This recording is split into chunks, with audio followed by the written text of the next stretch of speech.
4 days ముందు 3 బాక్సులు దొరికాయి. ఒకటి పోలీస్ స్టేషన్ ముందు, ఇంకోటి తీకానగర్ పాల్బోట్ దగ్గర, మూడోది కొలతూరు మార్కెట్లో. ఈ మూడిట్లోనూ కామన్ గా ఉన్నది ఈ మాస్క్ మాత్రమే.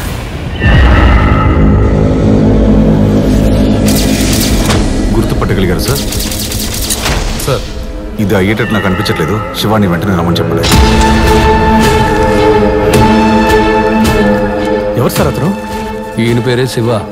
ఎంత దారుణమైన ముఖాన్ని కూడా అలా అక్యూట్గా గీసే ఫేషియల్ రీకన్స్ట్రక్షన్ ఆర్టిస్ట్. అది మాత్రమే కాదు, సాల్వ్ చేయలేని కేసులను కూడా క్రైమ్ స్టోరీ రాసిచ్చే రైటరు. శివ రాసిచ్చే రిపోర్ట్లన్నీ నిజానికి దగ్గరగా ఉంటాయి.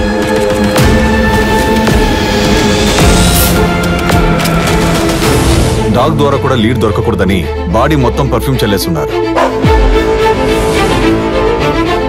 నువ్వు గీసిందే. ఈ అమ్మాయి ముఖం ఏ మిస్సింగ్ కేసు ఫైల్లోనూ ఇంతవరకు మ్యాచే కాలేదు. ఒకవేళ కంప్లైంటే రాని కేసు అయి ఉండొచ్చు కదా సార్.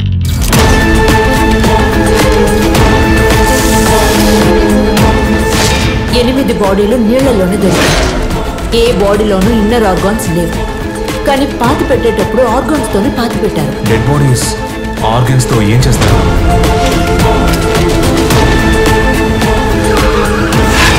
క్రైమ్ సీన్ రాసి ఇవ్వడంతో ఆపేయండికో. చేతులు సెపరేట్ గా, కాళ్ళు సెపరేట్ గా దొరికాయి. మనకి ఇది అవసరం మాకో. రాజేంద్రన్ సార్ నన్ను హెల్ప్ అడగకపోయినా ఈ కేసులో నేను ఉండేవాడిని.